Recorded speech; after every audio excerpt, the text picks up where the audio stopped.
I am currently making dinner right now. I figured I'd take you guys along with me. Tonight we're making some enchiladas. In this bowl right here, I have some chicken breasts. These are 2 large chicken breasts. I had to literally split them down the middle because I'm not going to lie, they were quite large. And right now I am currently shredding it. But if you hear the fork scrape against the bowl, I am sorry. I definitely maybe should have chosen a smaller bowl to do this, but you know what?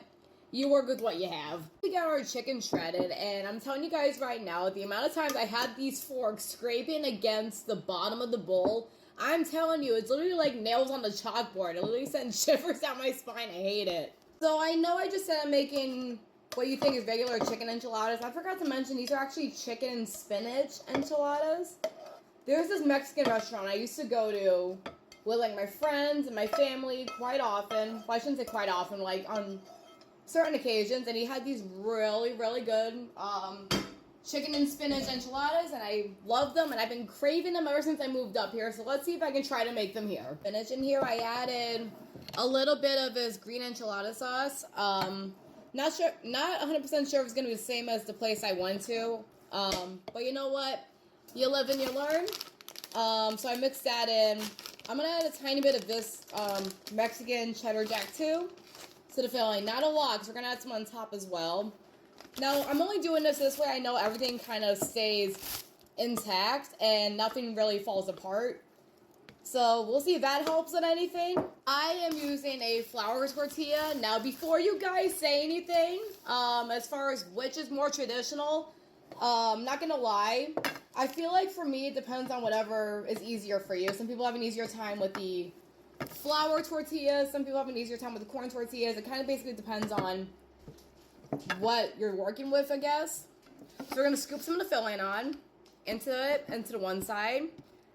And I want to make sure I at least have enough for 8 of these. And I guess the best way to do it is just kind of roll it up and then put them in the pan. Which I did do the bottom with them in enchilada sauce as well. And this also can guarantee easy cleanup. Well, not easy cleanup, but like make sure nothing sticks to the point where it is hard cleanup. We got that rolled. Put them in the pan. And yeah, I'll come back when we're ready. As I'm rolling these, there's one thing I did forget to mention.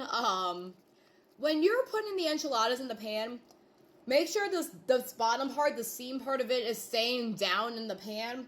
So that way they don't fall apart as you're taking them out of the pan once they're done. Because the last thing you need is to serve yourself some enchiladas and then they fall apart on you and then you're going to end up being very sad about it. So remember how I said I wanted 8 in here at least from that filling? We ended up with 7.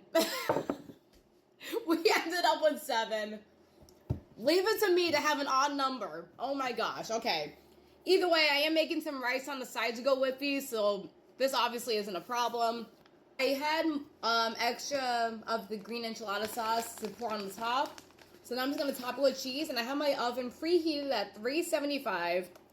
So that way it's heated up before I can actually put these in. So that way they can cook properly. And that way we don't have to wait long for food.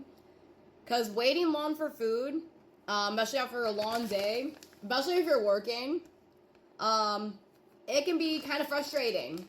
So once we got that in, I'm going to pop this in. And yeah, see you in a bit. Into the firebox. So I am not going to lie. For a second, I thought I left them in way too long. I was getting the rice ready. But the good news is they did not burn. They actually look really, really good. I am very proud of myself. I'm going to give myself a pat on the back.